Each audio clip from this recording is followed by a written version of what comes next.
We are in the preliminary stage of one of the greatest battles in history. Mr. Winston Churchill, you have an enormous task ahead of you.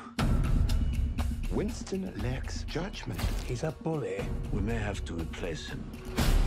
All our forces are in Dunkirk. The Germans are pushing us into the sea. You have the full weight of the world on your shoulders. Are you not afraid? Most terribly. I speak to you for the first time as Prime Minister in a solemn hour for the life of our country. You ask, what is our policy?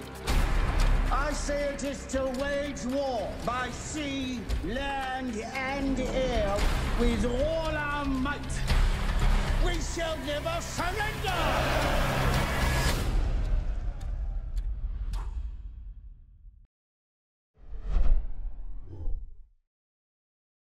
Hi, I'm Dano with CalTV, and I'm here with Joe Wright, director of The Darkest Hour.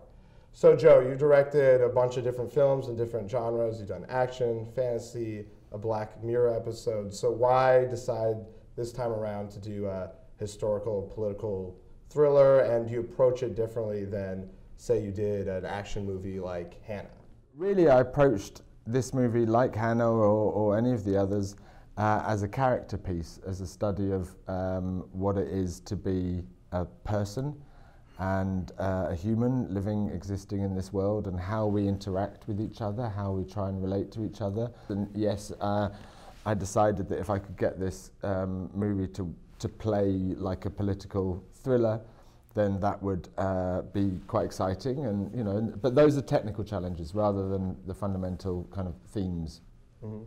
So this is one of the funnier political movies. So you said it was a kind of character study. Why depict Winston Churchill in such a humorous kind of way? Because he was funny. I mean, Churchill, like a lot of people, certainly like myself, uses humour to manage life. You know, that's why the best humour is about sex and death, because those things that are really frightening,